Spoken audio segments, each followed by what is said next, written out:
성경을 우리가 읽다 보면은 잔딱하고 힘들어 보이는 사람들이 많이 나옵니다. 생각해보면 성경 인물 중에 안 힘들었던 사람이 있나 싶을 정도로 대부분이 성경에 있는 인물들은 힘든 나날들을 보내요. 우리가 살펴보던 포로시기의 믿음을 지켜나간 사람들을 말할 필요도 없을 것 같습니다. 그들은 믿음을 지키기 위해서 때로는 목숨을 걸어야만 할 때도 있었어요. 그런데 오늘 본문의 주인공인 호세아와는 조금은 다른 양상을 보이고 있습니다. 여지껏 보아왔던 믿음의 사람들의 선택은요, 그래도 영원히 변치 않으시는 하나님의 섭리와 상황과 모든 것을 다스리시는 하나님을 믿고 의지하면서 본인이 스스로 선택을 한 결과라고 할 수 있을 것 같아요. 다니엘이 사자굴의 위기에서 그래서 했었고, 다니엘의 세 친구 하나냐, 미사엘, 아사랴가 풀무불의 위기에서 그렇게 했어요. 그들은 오히려 어쩔 수 없이 살아남기 위한 선택을 할 수밖에 없는 상황에서조차도 믿음의 선택을 했기에 그것을 본 사람들의 귀감이 되기도 했고, 그들의 선택은 또 위대한 선택이 되었습니다. 그런데 오늘 본문의 주인공인 호세아는 시작부터 자신의 선택이 아닌 하나님의 말씀에 따라서 말씀에 따라서 어떠한 일을 해야만 했어요. 물론 하나님의 말씀에 따라서 믿음으로 자신이 선택을 한 것이기는 했지만, 제가 말씀드리고자 하는 것은 이전의 양상과는 다르다는 거예요. 이 양상이 어떻게 다른지 한번 예를 들어보겠습니다. 우리 친구들도 이거에 관심이 있을지 모르겠는데, 한창 비트코인이 굉장히 이슈가 됐었던 적이 있죠. 과거형이라고 말하기에는 현재에도 비트코인은 계속해서 이슈가 되고 있는 것 같습니다. 비트코인을 사면 그 코인의 가격이 오르거나 내리거나 하는 식으로 돈을 벌거나 돈을 잃는거나 하는 식입니다. 비트코인이 이슈가 되는 이유는 아무래도 비트코인으로 일확천금을 얻게 된 사람들의 후기가 인터넷에 종종 올라오기 때문입니다. 그로 인하여 비트코인은 일확천금의 기회이다라고 많은 사람들이 생각하게 되었습니다. 비트코인으로 많은 돈을 벌게 된 사람이 있다는 것은 거짓말이 아닙니다. 사실이죠. 실제로 제 친구의 주변인 중에도, 제 친구는 아닙니다. 제 친구의 주변인이에요. 저는 아예 모르는 사람이죠. 비트코인 한창 살 때 한 2천만 원어치를 샀다고 합니다. 근데 나중에는 그걸 20억에 팔았답니다. 심지어 이것도 한창 올랐을 때보다는 많이 떨어져가지고 이 정도에 판 것이지, 한창 올랐을 때는 그 가치가 한 50억까지 올랐었다고 합니다. 약 250배가 오른 거죠. 말도 안 되죠. 친구가 거짓말이라고 여겨가지고 통장까지 확인해봤다는 그 이야기를 들었던 적이 있습니다. 그런데 비트코인으로 돈을 번 사람들도 분명히 있지만 돈을 잃은 사람들이 훨씬 더 많다는 사실은 인터넷에 잘 올라오지 않습니다. 아니, 올라와도 관심을 잘 갖지 않아요. 왜냐하면 사람들은 그런 사실을 외면하기 때문입니다. 왜냐하면 내가 원하는 그런 정보가 아니기 때문이죠. 그래서 실제적으로 돈을 잃은 사람들이 훨씬 더 많음에도 그 사실 자체는 외면하러 하는 겁니다. 그래서 그 사실을 외면한 채 많은 사람들이 비트코인에 도전을 합니다. 지금 원래 혜민이가 있어야 되는데 혜민이를 여기 원고에 써놨는데 그냥 혜민이로 하겠습니다. 어느 날 성인이 된 우리 혜민이도 나도 비트코인을 사겠다, 그렇게 해가지고 선언을 하면서 열심히 일해서 번 돈 1,000만 원으로 비트코인을 샀습니다. 이 사실을 친구인 경빈이에게도 이야기했어요. 나 비트코인 샀다라고 말입니다. 근데 웬걸 혜민이가 사자마자 가격이 오르기 시작하는 거예요. 사자마자 가격이 오르기 시작하는 것을 본 혜민이는 좀 시간이 지난 후 이제는 팔 때가 됐다 싶어가지고 이제 팔려고 마음을 먹었어요. 왜냐면 혜민이가 1,000만 원으로 산 비트코인이 한 달쯤 지난 현재 1,200만 원이 됐기 때문입니다. 지금 팔게 되면 단 한 달여 만에 200만 원을 버는 거죠. 근데 그 말을 들은 경빈이가 막는 겁니다. 혜민아, 좀 더 오르지 않을까? 조금만 더 기다려보자 하고 말입니다. 근데 그 다음날부터 떨어지기 시작해서 1,200만 원이 900만 원이 됐어요. 그때만 팔았어도, 혜민이가 마음 먹을 때만 팔았어도 1,200만 원이었을 텐데 300만 원이나 떨어진 거예요. 혜민이 그렇게 울며 겨자 먹기로 1,000만 원으로 산 비트코인을 900만 원에 팔게 됐습니다. 혜민이가 누구를 원망하기 싫을까요? 혜민이가 누구로 원망하기 쉬울까요? 맞아요. 경빈이로 원망하기 쉬울 겁니다.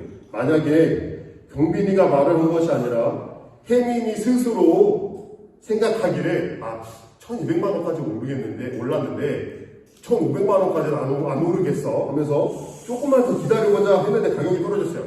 그러면 혜민이의 마음은 쓰라리겠지만 본인 스스로 생각하고 결정한 것이기에 분함과 원망은 좀 덜할 겁니다. 그런데 앞서 말한 것처럼 경빈이가 말해서 안 팔았는데 가격이 떨어진 것이면 혜민이는 더 분하고 경빈이가 원망스러울 겁니다. 왜냐하면 그 결정하기까지의 생각을 자신이 한 것이 아니라 다른 사람의 의견을 통해서 그 결정에 다다랐기 때문이죠. 오늘 본문의 호세아가 딱 그렇습니다. 심지어 호세아는 의견을 제시받은 것이 아니라 명령을 받은 것이죠. 그런데 호세아가 받은 하나님의 말씀은 가히 충격적인 것이었습니다. 호세아 1장 2절에 그 내용이 나옵니다. 1장 2절입니다. 넘겨주세요. 여호와께서 처음 호세아에게 말씀하실 때 여호와께서 호세아에게 이르시되 너는 가서 음란한 여자를 맞이하여 음란한 자식들을 낳으라. 이 나라가 여호와를 떠나 크게 음란함이니라 하시니 이게 무슨 말이냐면 음란한 여자를 맞이해서 음란한 자식을 낳으래요. 호세아가 명령을 이렇게 내리신 겁니다. 호세아 입장에서는 어떻겠어요? 청천벽력과도 같은 결혼이 되게 쉬운 일은 아니잖아요. 인생에 한 번, 요즘에는 두 번, 세 번도 하시기도 하지만 인생에 한 번 하는 것이 결혼이잖아요. 정말 청천벽력과도 같지 않은 말이 아닐 수가 없습니다. 왜냐면은 음란한 여자를 만나서 음란한 아이를 낳으라니 정말 이것이 말이 되는 소리인가 싶을 정도로 호세아에게 충격이 됐을 거예요. 근데 그 이유로 말씀하시는 것이 무엇이냐면 이 나라가 여호와를 떠나서 크게 음란하였다라고 말하고 있습니다. 당시 활동하던 선지자들은 여러 가지 방법으로 하나님의 말씀을 대언했어요.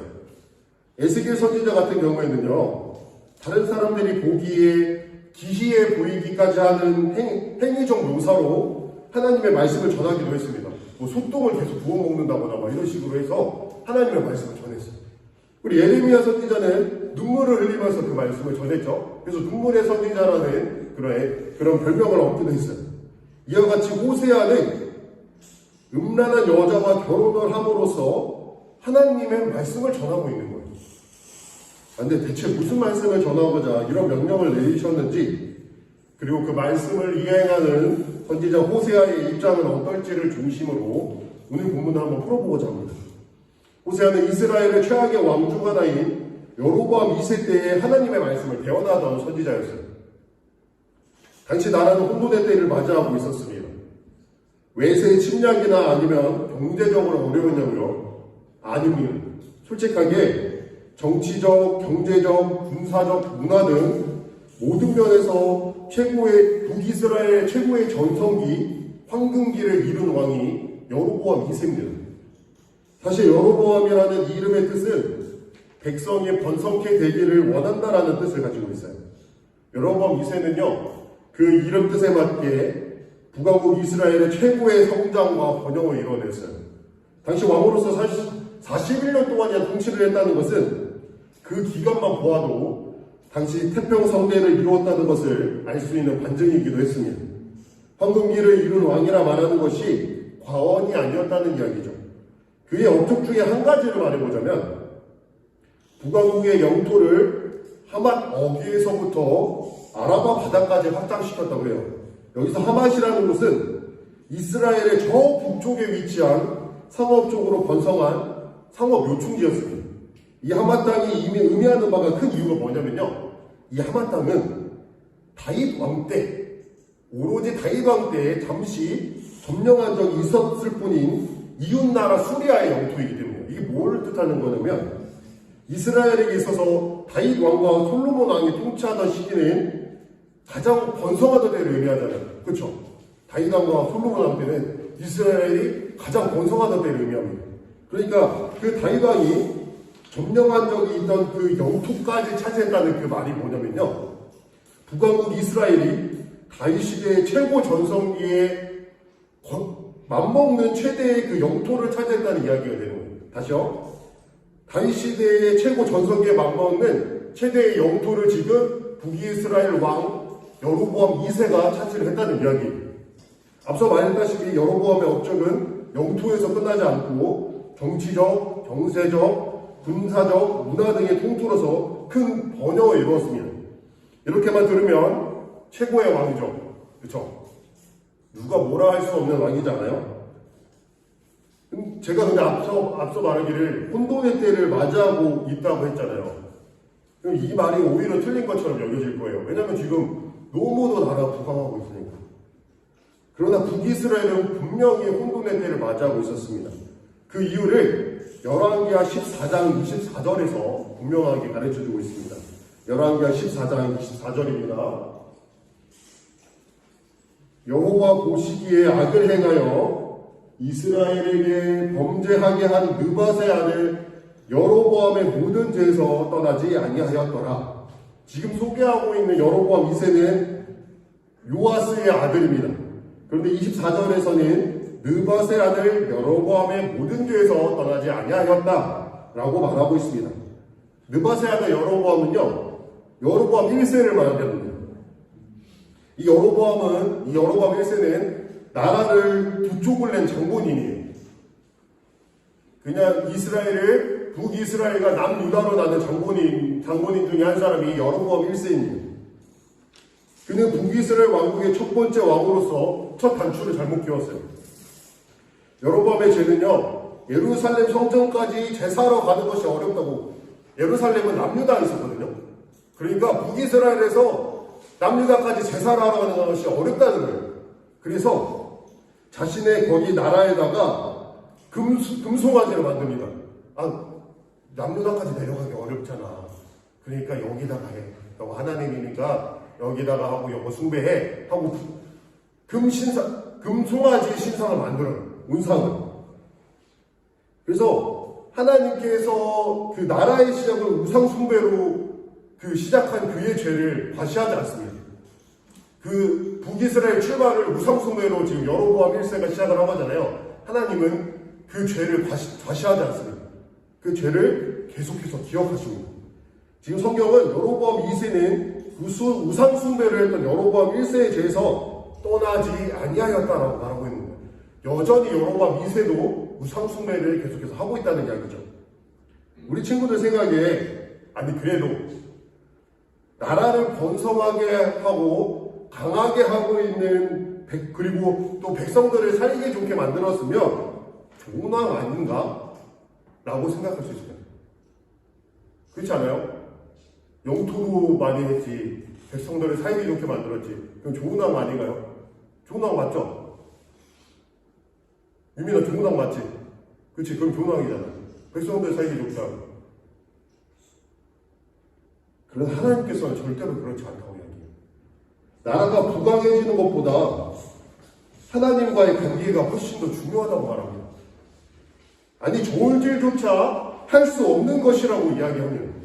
아무리 나라가 번성하고 강하여진다고 할지라도 우상 숭배로 인하여서 하나님과의 관계가 흩어진다면 그것은 저주이며 벌이며 크나큰 혼돈의 때라고 말하고 있는 겁니다. 이해가 안 되죠? 한번 생각해봐요. 우리 친구들이 게임을 합니다. 우리 친구 RPG 게임 해봤어요? RPG 게임? 레벨업 하는 거? 여러분이 좋은 사냥터에서 사냥을 하려고 막 이제 사냥터를 찾고 있었어요. 근데 우리 친구들이 사냥을 하고 싶은 사냥터에 되게 좋은 사냥터인데 이미 거기에 약해 보이는 다른 캐릭터가 사냥을 하는 겁니다. 그런데 레벨업을 빨리 하고 싶은 마음에 먼저 와서 사냥을 하고 있는 그 캐릭터를 죽이고 내가 그 자리에서 사냥을 했습니다. PK를 한 거죠. 자리를 뺏은 겁니다. 욕심이 생겨가지고. 좋아라 사냥을 했겠죠. 레벨업을 했습니다. 그리고 아이템도 먹었어요. 그 자리에서. 기분이 좋겠죠? 그런데 웬걸 알고 보니 자리를 먼저 하고 있던 그 캐릭터의 아빠가 운영자였던 겁니다. 그러니까 그 약해 보이는 캐릭터는 운영자의 딸이었던 거죠. 이 시점에서 레벨업을 했고 또 아이템을 먹었다는 사실이 중요할까요? 아니면 게임 운영자와 관계가 흐트러졌다는 것이 중요할까요? 유민 어떻게 생각해요? 아이템을 먹고 레벨업을 한 게 중요할까? 아니면 게임 운영자의 딸과 관계가 흐트러져서 게임 운영자와 관계가 흐트러졌다는 것이 중요할까? 아이템 먹어봤자 뭐 하겠어요? 레벨업 해봤자 뭐 하겠어요? 운영자가 삭제하면 그만이잖아요. 너 내 땅 건드려? 오늘부터 사냥하지 마 이러고 그 레벨업 못하게 하면 그만이잖아요. 캐릭터가 삭제된 후에 그까지 레벨업 하지 말걸 아이템 먹지 않았어도 됐는데 하면서 후회해봤자 이미 늦었잖아요. 북이스라엘의 상황이 딱 그런 거예요. 아무리 나라가 부강해봤자 뭐 하겠어요? 그게 무슨 의미가 있겠어요? 모든 상황과 삶, 그리고 삶 이후에 모든 것을 좌지우지할 수 있는 하나님과의 관계가 깨져버렸는데 나라가 부강해서 뭐 하겠어요? 그래서 우상숭배가 성행하는 여로보암 2세 때에 나라가 전무후무하게 부강했음에도 불구하고 이때에도 여전히 혼돈의 때라고 말하고 있는 겁니다. 결국 북이스라엘은 여로보암 2세 때에 부강했었던 것이 거짓말로 연거질 만큼 이후 그렇게 오랜 시간이 지나지 않아서 BC 722년경 아수르 제국에 의해서 초토화되어진 겁니다. 이런 배경 가운데에서 하나님께서는 호세아에게 음란한 여인과 결혼할 것을 명합니다. 호세아는 하나님의 명대로 간음을 일삼는 여인인 고멜이라는 여자와 결혼을 하게 됩니다. 간음은 남편이나 아내가 있는 사람이 다른 남자, 다른 여자와 관계를 맺는 것을 말해요.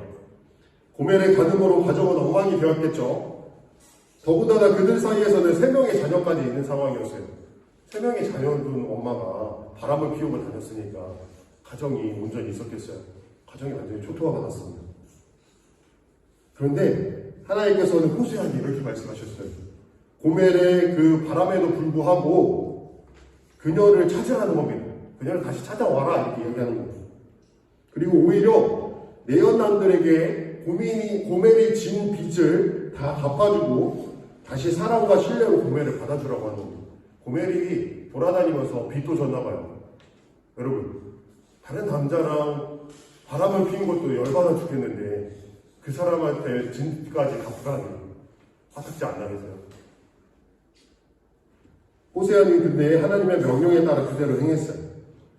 자신을 버리고 다른 사람에게 간 고멜을 받아주고 고멜을 대신해서 그들에게 돈을 주고 고멜이 그들에게 진 빚을 갚아주며 그리고 고멜을 다시 사랑과 신뢰로 받아주기까지 하는 모습을 보여줘요. 이것을 보면서 이스라엘의 지금 상황과 호세아가 음란한 여인과 결혼하게 된 경위와 무슨 상관이 있는 것인가 싶을 수도 있어요. 성경은 하나님께서 우리와 맺어주신 언약관계에 대해서 결혼과 비유를 종종 하십니다. 하나님께서 우리 언약을 맺어주셨는데 이스라엘과 언약을 맺어주셨는데 그거를 결혼관계와 종종 비유를 하시고 합니다. 우리는 신부이면서 우리 하나님께서 신랑이 되어주셨다라고 이야기를 해요. 하나님께서는 이스라엘을 출애굽시키시고 노예의 신분에서 벗어나게 하실 뿐만 아니라 신의 산에서 언약을 맺어주십니다. 이스라엘과 결혼 관계를 맺어주신 거죠. 이스라엘과 주님께서 신랑이시고 이스라엘이 신부가 된 겁니다. 그리고 신부인 이스라엘에게 신랑이신 하나님께서 오직 하나님만 신실하기를, 하나님께만 신실하기를 요구하셨어요. 이렇게 당연한 건 요구한 거죠. 결혼 관계이니까 서로 사랑하자 이야기를 한 겁니다. 내가 너희를 먼저 사랑했으니 너희도 나를 사랑하라 라고 이야기를 하신 겁니다. 당연한 것을 요구하신 것이죠. 그러나 하나님께서 이스라엘을 약속의 땅 가나안으로 인도하시자 그 하나님께 받은 풍성한 은혜를 가나안 신 바알을 숭배하는 데에 바쳐버렸어요. 신랑이신 하나님을 배신하고 다른 신랑인 우상을 맞이하는 것, 이것은 간음이며 음란이었습니다. 그래서 우상 숭배는 간음과 같다라고 이야기하는 겁니다.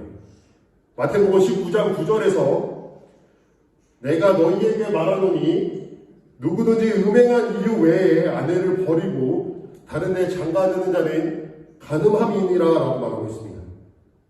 음행과 간음은 거의 비슷한 의미를 갖고 있어요. 반대로 말하면요, 아내가 음행을 행하였다면 아내를 버리고 다른 데 장가들어도 간음이 아니라는 말이 되는 거예요. 다시요, 아내가 음행을 했으면요, 그 아내를 버려도 된다는 이야기입니다. 그렇기 때문에 하나님께서는 우상 숭배로 간음을 행한 이스라엘과 언약을 파기하시고 이혼하실 만한 정당한 이유가 있으셨던 거예요. 너네가 나를 배신했어? 그럼 나도 너희를 버릴게. 이게 정당한 이유가 됐다는 거예요. 그러다 그렇게 하시는 대신에 하나님께서는 다시 이스라엘을 찾아오십니다. 그리고 그들과 새로운 언약을 맺어주십니다. 하나님과 이스라엘의 관계를 보니까 떠오르는 인물이 있지 않나요? 바로 오늘 본문의 호세아와 고멜입니다.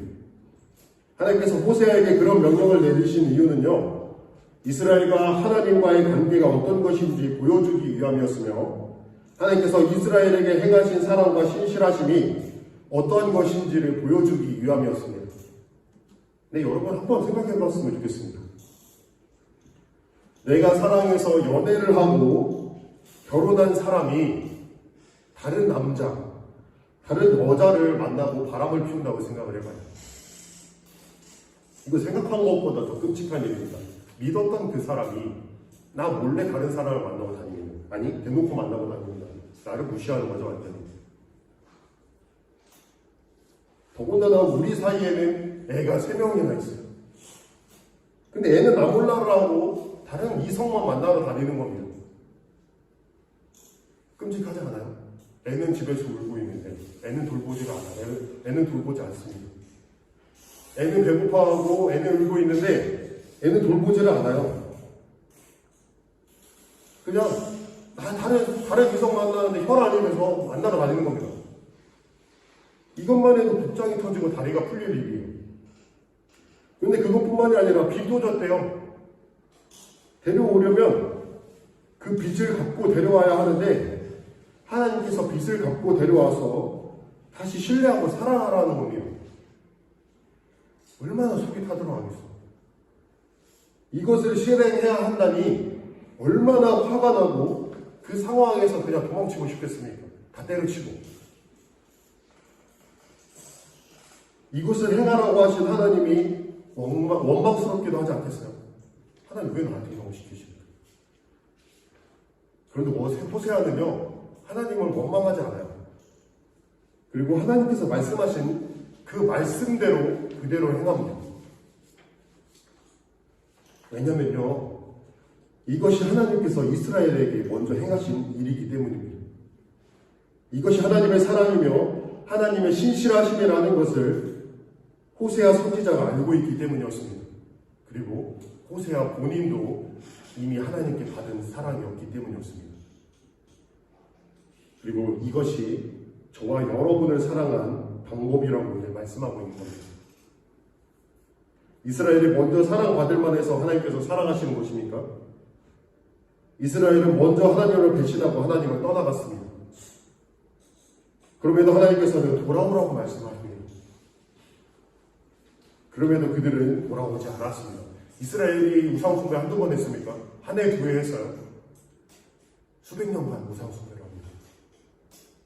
하나님께서 하나님을 버린 이스라엘을 그냥 내버려 두시더라도 이스라엘은 그 어떤 불평도 그 불만도 할 수 없을 겁니다. 아니, 없는 것입니다. 그러나 하나님께서는 그냥 내버려 두시지 않으셨습니다. 하나님께서는 그들을 다시 찾으시고 붙잡으시고 다시 결혼 관계인 언약을 맺어주십니다. 이것이 하나님의 사랑이며 변치 않으시는 하나님의 신실하심인 것입니다. 사랑하는 여러분, 저와 여러분도 이스라엘과 같지는 않습니까? 하나님보다 더 사랑하는 것들이 우리에게는 너무도 많지 않습니까? 하나님보다 더 우선시하는 것들이 내 안에는 너무도 많이 자리하고 있지 않습니까? 우리 또한 매번 하나님을 배반하고 있지는 않습니까? 그럼에도 하나님께서는 저와 여러분을 사랑하시사 예수 그리스도를 보내셨습니다. 저와 여러분이 하나님께 사랑받는 이유가 무엇입니까? 무엇 때문에 여러분이 사랑받고 있어요? 우리가? 저와 여러분이 사랑받는 이유는 사랑받을 만 해서가 아니라 하나님의 은혜와 신실하심임을 잊지 말아야 합니다. 하나님께서는 오늘도 신실하셔서 우리와 하신 언약을 지키시며 오늘도 우리를 긍휼히 여기시사 우리가 매번 죄 지음에도 불구하고 우리를 다시 품으시고 사랑하여 주심을 우리는 잊지 말아야 할 것입니다. 우리의 죄악보다 하나님의 사랑이 더 크기 때문에 오늘도 우리를 품으시기에 우리는 천국을 소망할 수 있는 것입니다. 기도하겠습니다. 하나님 아버지, 은혜와 사랑에 감사합니다.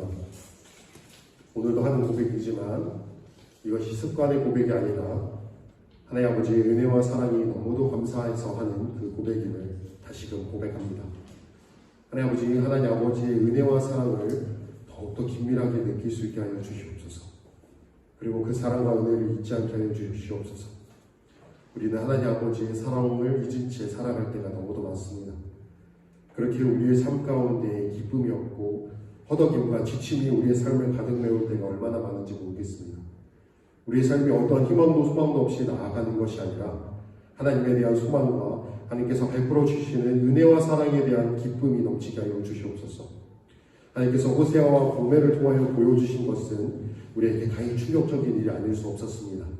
왜냐하면 우리가 하나님을 배신하면서도 배신한지도 모른 채 살아가고 있기 때문입니다.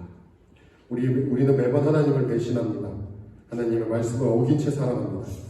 그럼에도 불구하고 우리 하나님께서는 우리를 놓지 않으십니다. 이것이 우리에게 얼마나 큰 감사이고 기쁨인지요. 그러나 우리는 이 사실을 생각하지 않은 채 살아갑니다. 그래서 오늘도 우리의 인생은 불평과 불만으로 가득한지도 모르겠습니다. 하나님 아버지, 매 순간 매 분초마다 우리를 사랑하시는 하나님을 생각하며 오늘도 우리의 삶 가운데에 기쁨이 넘치게 하여 주시옵소서.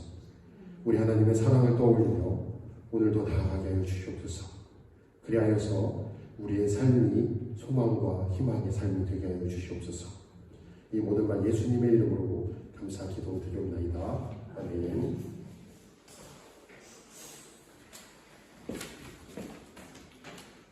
헌금 찬양 나의 가장 낮은 마음 하시면서 다시 헌금 드리도록 하겠습니다.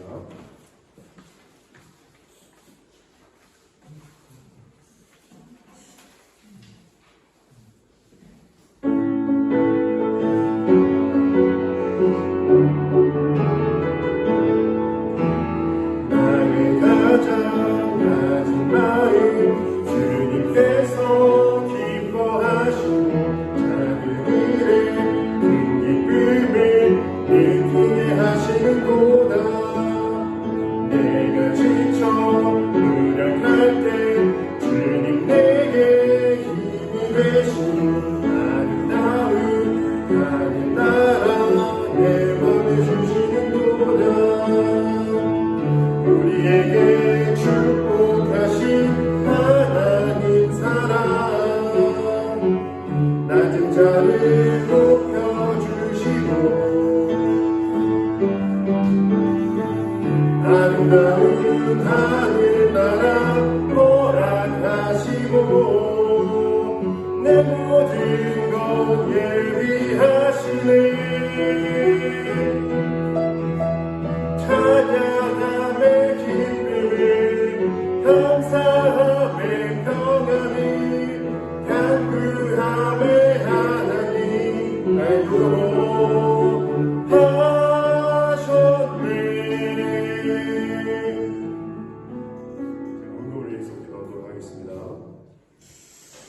하나님 아버지 은혜와 사랑에 감사합니다.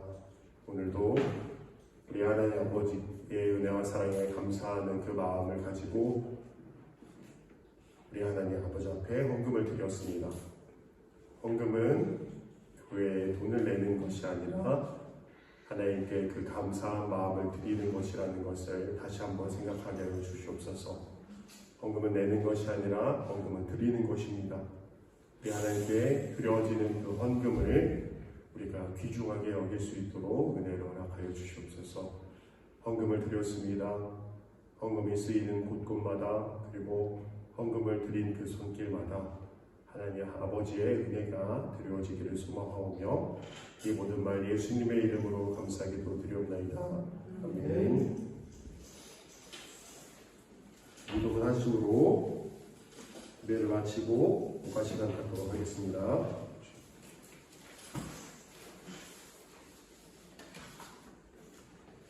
하늘에 계신 우리 아버지여, 이름이 거룩히 여김을 받으시오며 나라가 임하시오며 뜻이 하늘에서 이루어진 것 같이 땅에서도 이루어집니다.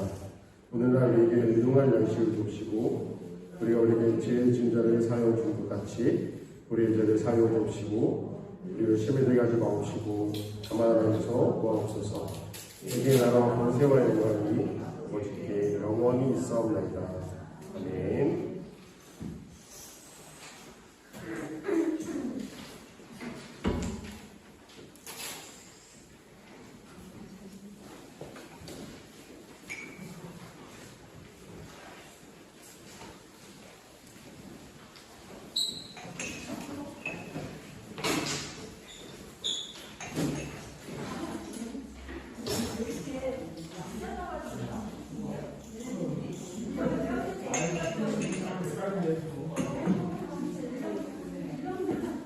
혜민이랑 동민이 있어.